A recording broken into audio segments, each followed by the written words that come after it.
ठीक है, फिर लिख दे रहा हूँ, बता रहा हूँ आपको। यदि किसी वस्तु को u वेग से फेंका जाए तथा उसकी ऊंचाई कोमा r तथा t, ठीक है, यानी हम कह सकते हैं यदि किसी वस्तु को u वेग से फेंका जाए तब उसकी ऊंचाई h है, परास r है, आवर्तकाल t है। यदि वेग n गुना कर दिया जाए, कितना कर दिया जाए, n गुना, तब h डैश, r डैश और t डैश क्या होंगे। सपोज करता हूँ मैं आपको क्वेश्चंस रिप्रेजेंट करके बताता हूँ। मैंने किसी एज एग्जाम्पल लेते हैं, क्या लेते हैं, एग्जाम्पल, किसी वस्तु को 10 मीटर प्रति सेकंड के वेग से फेंका, ठीक है, 10 मीटर प्रति सेकंड के वेग से फेंका, तब ऊंचाई 5 मीटर, ठीक है, परास 8 मीटर, ठीक है, तथा आवर्तकाल क्या लिखना है, आवर्तकाल कितना होगा, सपोज कर लेते हैं 2 सेकेंड है, ठीक है। यदि क्वेश्चन बढ़ा दिया मैंने, यदि वस्तु का वेग 20 मीटर प्रति सेकंड हो जाए, 20 मीटर प्रति सेकंड कर दें, तब ऊंचाई, ठीक है, परास और आवर्तकाल क्या होगा। ये रहा क्वेश्चन आपके सामने, ठीक है। तो मैं बता देता हूँ, किसी वस्तु को u वेग से फेंका जाए तब ऊंचाई h होगी, परास r होगा, आवर्तकाल t होगा। यदि वेग n गुना कर दिया जाए, n गुना, यहाँ पे देखिए, यहाँ पे कितनी वैल्यू दे रहे हैं, 10 दे रहे हैं, यहाँ कितना दे रहे हैं आपको, 20, तो कितना हो रहा है, जस्ट 2 गुना हो रहा है। तो n बराबर कितना हो गया, यहाँ पे 2 हो गया, कितना हो गया, 2। तब मुझसे क्या पूछा गया है, पहले ऊंचाई कितनी थी, 5 मीटर, फिर परास कितना था, 8 मीटर, आवर्तकाल कितना था, 2 सेकंड। यहाँ पर क्या पूछा गया है कि वेग मैंने 2 गुना कर दिया, नई ऊंचाई क्या आएगी, नया परास क्या आएगा, नया आवर्तकाल क्या होगा। वो सारे मुझे लॉजिक्स क्लियर करने हैं, ठीक है। बताएगा कोई भी बताएगा कितना आंसर आएगा, एनी स्टूडेंट अगर आता है तो आंसर आप बताएं, ये आपको पता था या नहीं पता था, ठीक है। तो ये n गुनी हो जाती है, यानी मैं लिखूंगा NH, इसको लिखूंगा NR, ये होगा n²H, n² और ये होगा NT, कितना हो जाएगा, NT। n² मतलब 2 दूनी 4 और 4 पंचे 4 गुणे 5 कितना आ जाएगा, 20, ये भी आएगा 4 गुणे 8 कितना आ जाएगा, 8 चौको 32, ये कितना आएगा, 2 × 2 कितना आ जाएगा, 4 सेकेंड, ठीक है। तो ये आपको नोट डाउन कर लेना है, मोस्ट इम्पॉर्टेंट, समझ गए क्या बताया मैंने। h डैश बराबर n²H, यानी वस्तु का वेग जब n गुना होगा, कितने गुना होगा, n गुना होगा, तो फिर नई ऊंचाई बढ़ जाएगी, नया परास बढ़ जाएगा, नया आवर्तकाल बढ़ जाएगा। ये आपको नोट डाउन करना है। एग्जाम्पल भी मैंने बता दिया, एग्जाम्पल भी आप नोट कर लें।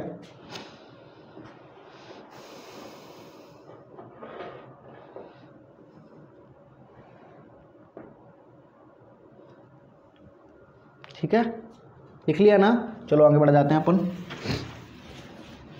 वीडियो को लाइक, शेयर और सब्सक्राइब ज़रूर करें अगर वीडियो आपको अच्छा लगे। नेक्स्ट प्रॉपर्टी, 8 नंबर प्रॉपर्टीज़ हम पढ़ेंगे। 8 नंबर प्रॉपर्टीज़ में क्या होता है कि हमसे क्वेश्चन पूछ लेते हैं। क्या पूछ लेते हैं, क्वेश्चंस। क्या पूछा जाता है क्वेश्चन में, वो पूछेंगे जब किसी वस्तु को प्रक्षेप किसी वेग u से फेंका गया। किससे फेंका गया, u से, ठीक है।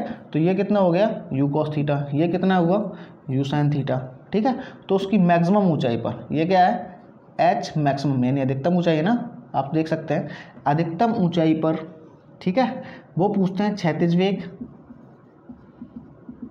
u cos थीटा और नीचे क्या काम करता है, u sin थीटा, ठीक है। क्षैतिज वेग और त्वरण के बीच का कोण पूछा जाता है, ठीक है, ये थीटा। तो इस थीटा की वैल्यू कितनी आती है, 90 अंश। स्पेशली याद रखना है प्रॉपर्टीज में डाल के, जब किसी वस्तु को प्रक्षेप वेग, जब कोई वस्तु प्रक्षेप गति करती है तो उसकी अधिकतम ऊंचाई पर क्षैतिज वेग और त्वरण के बीच में कितने बीच कोण का एंगल होता है, थीटा बराबर 90 अंश। कितना होता है, थीटा बराबर 90 अंश, ठीक है। इसके बाद एक और प्रॉपर्टी शेष रहती है, उसको भी हम पढ़ते हैं, ठीक है। एक और प्रॉपर्टी आती है इसी से संबंधित, ये सपोज करते हैं ए है, ये सपोज करते हैं बी है, ये अधिकतम ऊंचाई इसको क्या मान लिया सी है। ठीक है, तो पूछा क्या गया सी पर परिवर्तन, फिर क्या पूछा है बी पर परिवर्तन। ठीक है, परिवर्तन क्या है, सपोज करते हैं जब मैंने इस वस्तु को फेंका था, फेंकते समय इसका वेग कितना था u, क्या यहाँ पे भी वेग u है। ठीक है, तो यहाँ से यहाँ तक जाने में वेग बदल कितना गया, तो ये कितना था u cos थीटा, ये कितना था u sin थीटा। ठीक है, यहाँ पर वेग कितना है, 3-4 चीज़ें पढ़नी है मुझे। यहाँ पे वेग कितना है u, यहाँ पर वेग गतिज ऊर्जा कितनी है 12 mu²। ठीक है, यहाँ पर स्थितिज ऊर्जा कितनी है 0, अगर हम k लें तो कितनी है 0 है। ठीक है, u लें तो कितना है 0 है, k 0 है u 0, क्योंकि अभी गति स्टार्ट ही नहीं है। ठीक है, u भी कितना है 0 है। समझ गए, फेंकेंगे जब वस्तु को फेंक दिया, क्या कर दिया फेंक दिया, तभी ये बहुत सारी चीज़ें बदलेंगी, बहुत सारी चीज़ें क्या होंगी बदलेंगी। तो आपसे पूछेंगे यहाँ पर कितना परिवर्तन हुआ, क्या पूछेंगे कितना परिवर्तन हुआ। तो यहाँ पर अगर हम वेग परिवर्तन लें, क्या लें डेल्टा u लें, तो कितना आएगा u sin थीटा। ठीक है, अगर हम डेल्टा k लें, क्या लें डेल्टा k, तो डेल्टा k कितना आएगा बताएगा कोई, पता होता है किसी को, 12 u m u² और sin² थीटा। अगर हम डेल्टा u लें तो भी कितना आएगा 12 m u² और sin² थीटा।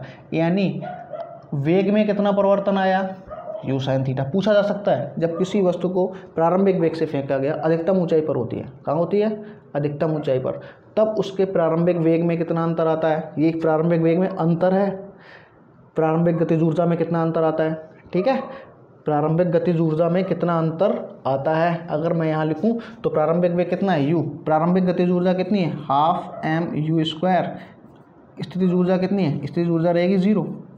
ठीक है, तो गतिज ऊर्जा और स्थितिज ऊर्जा में अंतर कितने होते हैं बराबर। गतिज ऊर्जा क्यों होगी, इसमें वेग है इसलिए गतिज ऊर्जा होगी। स्थितिज ऊर्जा शून्य क्यों होगी, क्योंकि अभी ऊंचाई। स्थितिज ऊर्जा का सूत्र क्या होता है, सबको पता होता है m g और h। तो ये 3 चीज़ें हमें मोस्ट याद रखनी है कि वेग कितना हो गया, वेग में कितना अंतर आया, गतिज ऊर्जा में कितना अंतर आया, स्थितिज ऊर्जा में कितना अंतर आया, और यहाँ पर क्षैतिज वेग मैंने पहले ही बता दिया कितना रह जाता है। ऊर्ध्व वेग, इस स्थान पर ऊर्ध्व वेग क्या होता है शून्य, यानी अगर मैं u y लिखूँ तो कितना आएगा शून्य। क्षैतिज वेग लिखूँ u x तो कितना होगा u cos थीटा, ये होता है, ये कम हो जाता है। ठीक है, जैसे मैं शुरुआत से पढ़ता आया कितना होता है u cos थीटा, तो यहाँ पे भी u cos थीटा है, यहाँ पे भी कितना है u cos थीटा, यहाँ पे कितना होता है u sin थीटा, यहाँ पे u sin थीटा की वैल्यू कितनी होगी 0, यानी u sin थीटा बराबर कितना आ गया 0 आ गया। यानी वस्तु का अब इससे अधिक ऊंचाई पे नहीं जाएगी। u sin थीटा 0 होने का क्या मतलब है, वस्तु इससे अधिक ऊंचाई पर नहीं जाएगी। एक चीज़ और पढ़ते हैं, अधिकतम ऊंचाई पर u और g के बीच का कोण कितना होता है। ठीक है, ये आपको याद रखना है 90 अंश, कितना होता है 90 अंश। तो पहले तो हम चेंजमेंट पढ़ेंगे, परिवर्तन क्या हुए। ठीक है, परिवर्तन के अलावा अधिकतम ऊंचाई पर क्षैतिज वेग और गुरुत्वीय त्वरण जी के बीच कोण कितना होता है 90 अंश। अधिकतम ऊंचाई पर कौन सा वेग शून्य होता है, ये आपको याद रखना है। ये सारे पॉइंट नोट होने चाहिए, लर्न होने चाहिए। फिर मुझसे ये भी पूछ सकता है कि यहाँ पर, कहाँ पर बी पर क्या परिवर्तन होता है, डेल्टा यू बराबर, ठीक है, डेल्टा के बराबर, डेल्टा यू बराबर, ये दोनों वैल्यू 0, क्योंकि वेग भी अंतिम पॉइंट पे वेग 0 हो जाता है, इसलिए के 0, ऊंचाई 0, इसलिए डेल्टा यू 0। ठीक है, समझ गए आप। ठीक है, और वेग में परिवर्तन कितना होता है, अगर वेग में परिवर्तन लिखूं तो हो जाता है 2u और साइन थीटा, कितना हो जाएगा 2u साइन थीटा। वेग में परिवर्तन कितना होगा 2u साइन थीटा। एक चीज़ और पूछ लेते हैं, संवेग, क्या पूछ लेते हैं आपसे, संवेग। संवेग कितना होगा, m भी होता है, तो mu साइन थीटा लिख सकता हूँ। यहाँ पर कितना संवेग में अंतर आएगा, डेल्टा p, तो डेल्टा p अगर लिखूँ तो यहाँ कितना आ जाएगा 2mu साइन थीटा। तो 4 चीज़ होगी। ठीक है, अगर यहाँ पे संवेग की बात करूँ, किसकी बात करूँ, संवेग की, तो यहाँ पर संवेग क्या होगा, p बराबर mu।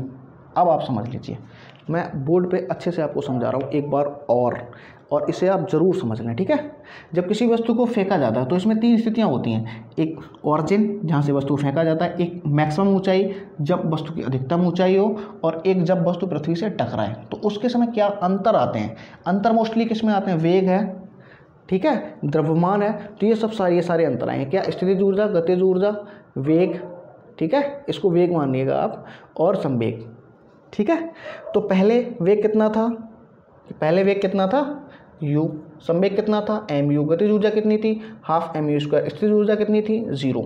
यहाँ पे जाते जाते, ठीक है, गतिज ऊर्जा में अंतर कितना आया? ये रहा गतिज ऊर्जा में अंतर, इसीलिए डेल्टा के लिखा है। स्थितिज ऊर्जा में अंतर, डेल्टा के लिखा है, ठीक है। और ये कितना है? वेग में अंतर, इसलिए u, डेल्टा u लिखा है। डेल्टा p संवेग में अंतर। b वाले पॉइंट पे जब वस्तु पृथ्वी से टकराएगी तब संवेग में अंतर, वेग में अंतर, गतिज ऊर्जा में अंतर, स्थितिज ऊर्जा में अंतर, ठीक है। तो हम यहाँ पे विराम देते हैं और कोशिश करेंगे अब आप आगे पढ़िए। और इसी टाइप में अब हम बहुत सारे प्रक्षेप पढ़ेंगे जो नेक्स्ट टॉपिक में पढ़ेंगे, ठीक है। क्या होगा? जब हम किसी ऊंचाई पर होंगे तब वस्तु को फेंकने के 3 तरीके। यहाँ तक आप स्क्रीनशॉट ले लें और लिख लें। नेक्स्ट वीडियो क्या होगा, मैं इसी वीडियो यहीं पे आपको बता देता हूँ। नेक्स्ट वीडियो होगा जब किसी वस्तु को हम छत पे हैं, कहाँ पे हैं? छत पे, और किसी वस्तु को ऐसे फेंक सकते हैं 3 तरीके से, ठीक है। ये क्या हो? जब वस्तु को ऊपर से ऊर्ध्व दिशा में फेंका, ऊपर से नीचे फेंका, और ऊपर से क्षैतिज फेंका। ये मोस्ट इम्पॉर्टेंट टॉपिक हैं। क्वेश्चंस कैसे बनते हैं? अगर कोई वस्तु किसी एरोप्लेन, उड़ते हुए एरोप्लेन से गिराई जाए, सपोज करते हैं एक ये एरोप्लेन उड़ रहा है, ठीक है, क्या उड़ रहा है? एरोप्लेन। इससे कोई वस्तु कहाँ गिराई जाए? पृथ्वी पर। तो ये वस्तु कैसे आएगी? अब पूछा जाएगा वस्तु को आने में टाइम कितना लगेगा। जब इसका वेग u है और ऊंचाई h है तब वस्तु को कितना टाइम लगेगा, तथा वस्तु कितनी दूरी तय करेगा। मुझे दिया क्या रहेगा? ये h, ये u, और पूछा क्या जाएगा? ये वाली r, और इसमें टाइम कितना लगा, ठीक है। तो कल ये टॉपिक पढ़ेंगे और बहुत सारे क्वेश्चंस पूछे जाएंगे, ठीक है। कि अगर किसी वस्तु को हम मान लो किसी मीनार की ऊंचाई पर हैं, कहाँ है? मीनार की ऊंचाई पर, और ये क्या है? पृथ्वी, ठीक है। मीनार की ऊंचाई से पृथ्वी पर हमने क्षैतिज यानी नीचे की ओर फेंका। सपोज करते हैं ऐसे करके यूँ फेंका, यूँ, समझ रहे हैं? यूँ सपोज करते हैं ये ऊंचाई है, फेंका कैसे? यूँ। फिर कैसे फेंक सकते हैं? यूँ। फिर कैसे फेंक सकते हैं? धक्का। यानी छत पे हम धक्का दे दिया तो क्षैतिज आएगी, ऐसे आएगी, ठीक है। छत से नीचे की ओर फेंक सकते हैं, छत से ऊपर की ओर फेंक सकते हैं। छत से नीचे, छत से ऊपर, क्षैतिज दिशा में। तो 3 टॉपिक्स को हम नेक्स्ट वीडियो में क्लियर करेंगे।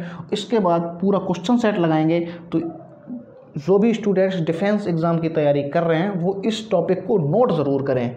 नोट करने के बाद में हम आपको 50 क्वेश्चंस का क्वेश्चन सेट सॉल्व करवाएंगे जो बहुत ही लाभकारी होगा आपके डिफेंस एग्ज़ाम के लिए। तो उम्मीद करते हैं आप अच्छे से समझ गए होंगे। अगर आपको वीडियो अच्छा लगा हो तो प्लीज़ लाइक, शेयर और सब्सक्राइब करें, और जो भी आपका सर्किल ग्रुप हो उसमें शेयर ज़रूर करें, जिससे मुझे मोटिवेशन मिलेगा और मैं और मेहनत करके आपके लिए वीडियो बनाऊंगा। जय हिंद, जय भारत।